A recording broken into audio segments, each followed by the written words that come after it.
ऐसा लगता है मानो समय ने अपना एक चक्र पूरा कर लिया हो।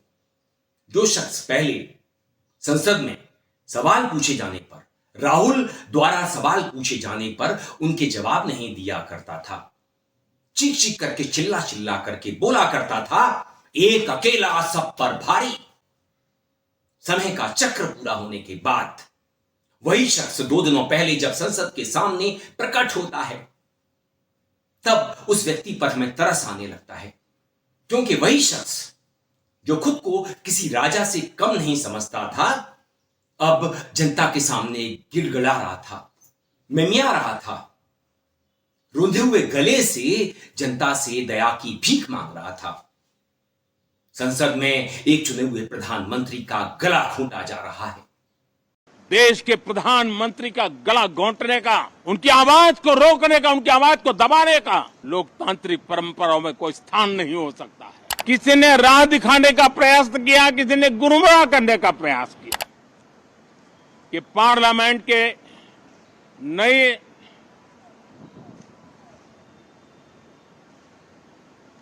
संसद गठन होने के बाद जो पहला सत्र था,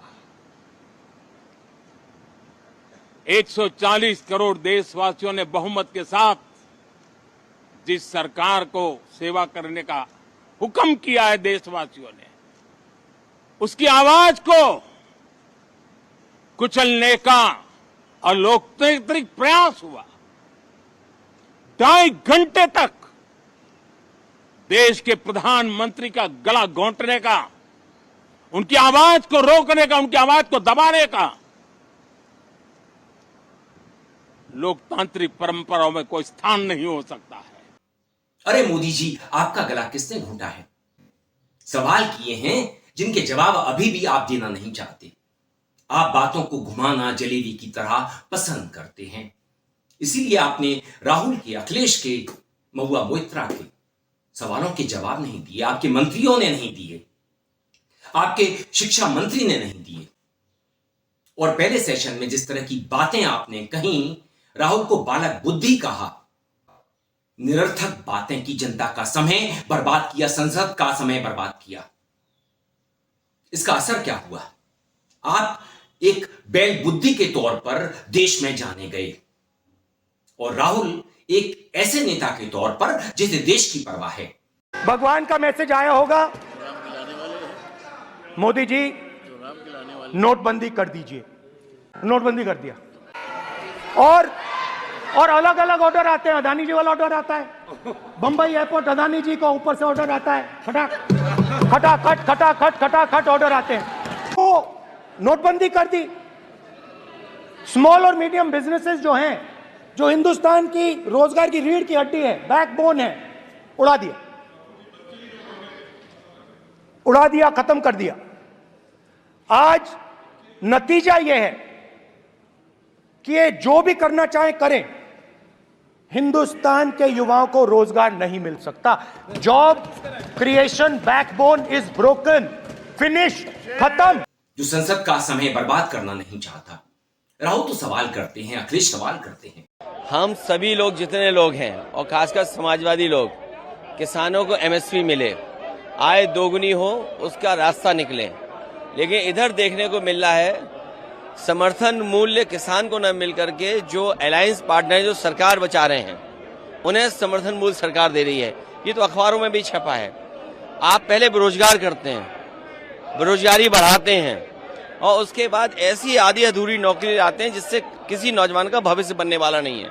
इंटर्नशिप के बाद क्या होगा, उनको नौकरी कौन देगा? तीसरा, महंगाई को लेकर के सरकार कोई ऐसा ठोस कदम नहीं उठा पाई जिससे महंगाई नियंत्रण होती। अगर कहीं आपने मिडिल क्लास को कुछ सहूलियत भी दी है तो वो अपनी महंगाई से आप वापस ले रहे हैं। बड़े सपने दिखाए थे यूपी को, क्या मिला यूपी को? डबल इंजन की सरकार, तो डबल लाभ मिलना चाहिए था, दिल्ली का लाभ, लखनऊ का लाभ। लेकिन लगता ये है कि दिल्ली अब लखनऊ की तरफ नहीं देख रही है। महुआ मोइत्रा सवाल करती हैं, कल्याण बनर्जी सवाल करते हैं, और जो भी वो सांसद जिनकी आवाज बुलंद है वो सवाल करते हैं। I was not allowed to speak but the ruling party has paid a very heavy price for throttling the voice of one MP. मुझे बैठाने का चक्कर में जनता ने आपके 63 सदस्यों 63 जन को परमानेंटली बैठा दिया. You have gone down from 303 to 240. लेकिन आप और आपके मंत्री सवालों के जवाब देना पसंद नहीं करते. नीट पर आपके शिक्षा मंत्री ने कोई जवाब नहीं दिया है और स्पीकर का व्यवहार जस का तस है. आप लोग सुधर जाएं तो बेहतर है. समय बदल चुका है. मजबूत विपक्ष है. इंडिया के पास ताकत है और आपकी सरकार बैसाखियों वाली सरकार है. नायडू और नीतीश कुमार की बैसाखियों पर खड़ी सरकार, जिन्होंने अपना हक छीन लिया है आपसे. और बाकी राज्यों को बजट में मिला क्या है? बैगन. आप जिस तरह से पहले भी काम करते रहे उसी तरह से तीसरे टर्म में भी काम करना चाहते हैं. झूठे वादे, खोखले सपने. आपने कांग्रेस का घोषणा पत्र चुराया, कॉपी पेस्ट किया. 5,000 रुपए की अप्रेंटिस आप युवाओं को दिलवाना चाहते हैं कॉर्पोरेट से. एक युवा की जिंदगी 5,000 रुपए महीने में चल सकती है. हां, कॉर्पोरेट्स को सस्ते में मजदूर मिल जाएंगे और आप कॉर्पोरेट के लिए काम करते हैं. आप अपने यारों के लिए काम करते हैं. यारों की हितों की रक्षा का काम करते हैं. वही आपका मिशन है. अभी भी आप बदले नहीं हैं. लेकिन वक्त बदल चुका है और जब वक्त बदलता है तब अच्छे अच्छों को ठीक कर देता है, होश ठिकाने लगा देता है. दौर विपक्ष का है और यह वक्त ही होता है जो राजा को रंक और रंक को राजा बना देता है. संसद में आपकी ताकत के हिसाब से मैं देखने की कोशिश करूं, उसका आकलन करने की कोशिश करूं, तो आप रंक हैं, राजा नहीं हैं पहले की तरह से. लेकिन आप मुगालते में हैं. आपकी सरकार ऐसा लगता है अब गई तब गई. भ्रष्टाचार पर जो सवाल हैं उनके आपको जवाब देने होंगे. अब नीट का पेपर लीक हुआ, सुप्रीम कोर्ट का एक आदेश आया है, लेकिन जनता इससे संतुष्ट नहीं है. पेपर लीक होते रहते हैं, भ्रष्टाचार चलता रहता है, लेकिन आप इस पर कोई जवाब नहीं देते. सिर्फ विपक्षी नेताओं को अपनी एजेंसियों के जरिए निशाने पर लेने की कोशिश करते रहते हैं. नेताओं को जेल में डलवाते हैं. क्या यह लोकतंत्र है? और जब आपसे संसद के अंदर सवाल किए गए तो आप झट से संसद के बाहर प्रकट हो गए और जनता से दया की भीख मांगने लगे. विपक्ष को कुछ इस तरह से पेश करने लगे जैसे कि विपक्ष एक विलेन है. अगर किसी लोकतंत्र में विपक्ष सवाल नहीं करेगा, जनता के सवाल नहीं उठाएगा, तो क्या वो संसद में बैठ करके देश के पैसे को बर्बाद करेगा? संसद किस लिए है? लेकिन आप सवालों के जवाब देना कभी पसंद नहीं करते थे. आपने एक भी ढंग की बीते 10 सालों में प्रेस कॉन्फ्रेंस नहीं की थी. आप तो जवाब देते थे प्रसून जोशी को. ऐसी फकीरी लाते कहां से हैं? आम कैसे चूसा जाता है? और फिलहाल में चुनावों के दौरान, लोकसभा चुनावों के दौरान, जब आपने 30-40 इंटरव्यू दिए, प्रायोजित इंटरव्यू, और जब आपसे सवाल किया गया राहुल के बारे में, तो आपने कहा राहुल कौन है?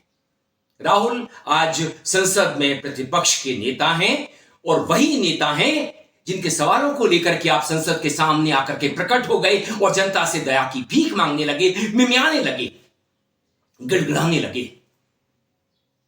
कि विपक्ष राहुल मेरा गला घोंट रहे हैं. क्या किसी भी स्वस्थ लोकतंत्र में ऐसा होना चाहिए? अगर सवालों का पूछा जाना, जवाब मांगना, गला घोंटना है, तो यह गला घोंटा जाएगा. सामने कोई भी हो, जो भी सत्ता में होगा, उसे सवाल किए जाने चाहिए. और जो लोग सत्ता में बैठे हैं, वो चाहे मोदी क्यों ना हो, उन्हें जवाब देने होंगे. जवाब हमें चाहिए. बेरोजगारी पर जवाब चाहिए, महंगाई पर जवाब चाहिए. आप नाम बदलने में विश्वास करते हैं. अब जो महंगाई का आकलन करने का तरीका है, उसे बदलना चाहते हैं. आपने नाम बदले लेकिन काम नहीं बदला, क्योंकि आप लोगों के पास दिमाग नहीं है। इसीलिए बैल बुद्धि के नाम से देश भर में आपको लेकर के चर्चा चली। राहुल सहित तमाम नेताओं ने, वो चाहे अखिलेश यादव हो, तेजस्वी यादव, उद्धव ठाकरे, महुआ मोइत्रा और भी दक्षिण से नाम, इन लोगों ने तो खुद को जला करके प्रकाश बना लिया है। और प्रकाश क्या काम करता है? अंधकार को दूर करने का काम। देश में जो अन्याय का अंधकार है, जो दमन का अंधकार है, वो मिटेगा और एक ऐसी लौ जलेगी जिससे पूरा देश रोशन होगा। आप अभी भी यही समझ करके चल रहे हैं कि आपके पास संसद में बड़ी ताकत है। आपके स्पीकर भी उसी तरह से, पहले की तरह से व्यवहार करने में लगे हैं और आपके मंत्री सवालों के जवाब देना पसंद नहीं करते, लेकिन अब सवालों के जवाब देने पड़ेंगे। गिड़गिड़ाने से, मिमियाने से, रोने भर से, दया की भीख मांगने भर से काम नहीं चलने वाला। दोस्तों, वीडियो पसंद आए तो आप इसे लाइक कीजिए, दोस्तों साथियों में खूब शेयर कीजिए, चैनल को सब्सक्राइब भी कर दीजिए, बेल आइकन का घंटी जैसा बटन जरूर दबाइए जिससे कि आने वाले वीडियो की आपको नोटिफिकेशन मिल सके। आपकी प्रतिक्रियाओं का इंतजार रहता है। मेल आईडी और कमेंट बॉक्स में जरूर कीजिएगा। मैं था आपके साथ अरविंद। नमस्कार।